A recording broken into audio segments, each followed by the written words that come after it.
மனுஷனே இல்லை நண்பர்களே. இந்த தேசம் முழுவதும் இருக்கின்ற ஏழை மக்களினுடைய கையிலே அந்த நவீன ஆயுதத்தை கொண்டு வந்து சேர்த்த பெருமை காங்கிரஸ் கட்சி, நம்முடைய தலைவர் ராஜீவ் காந்தி என்று சொல்லுவதுதான்.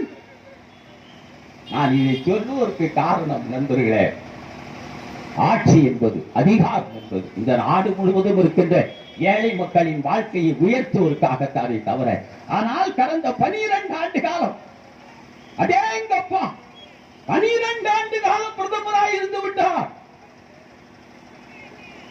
நேருவியுடன்.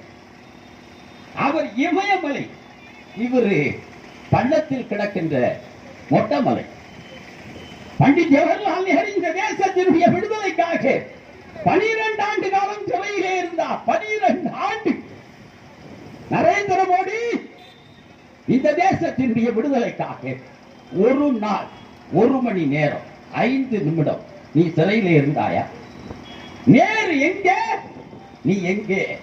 நான் இன்னும் ஒன்றை அழுத்தமாக சொல்கிறேன். 1947 ஆகஸ்ட் திங்கள் 15ஆம் தேதி இந்த தேசத்தினுடைய விடுதலை அன்றைக்கு இந்த தேசத்தினுடைய பிரதமராக பொறுப்பேற்ற நம்முடைய அந்த ரட்சகன், ஜனநாயக சோசலிஸ்ட் வாதி, நம்முடைய தலைவர் பண்டிட் ஜவஹர்லால் நேரு 1962 வரைக்கும் இந்த தேசத்தினுடைய பிரதமர்.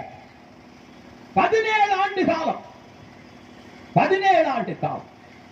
நண்பர்களே, தேர்தல் காமராஜர் ஆட்சி வராதா, காமராஜர் ஆட்சி வராதா என் கனவு கண்ட நாம்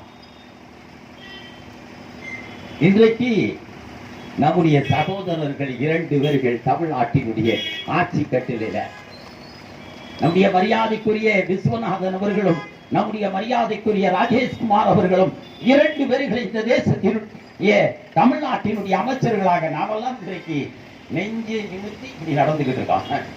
நாங்களும் பார்த்துட்டோம்டா மந்திரியே, பார்த்து விடு. நண்பர்களே, நான் ஒன்றை சொல்வேன்.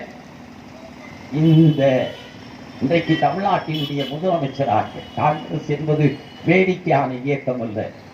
எவனுக்கும் நாங்கள் பதில் சொல்ல வேண்டிய நேரம் வந்தால் கிழித்து விடுவோம் என்பதை மட்டும் நான் எச்சரிக்கையாக சொல்லுகிறேன். இப்பொழுது ஒரு கட்டுப்பாடோடு இருக்க வேண்டும். இந்த முக்கியத்துவத்தை கெடுத்து விடக்கூடாது. நண்பர்களே, தமிழ்நாட்டில் ஒரு மாற்றம் ஏற்பட்டது. 4ஆம் தேதி தேர்தல்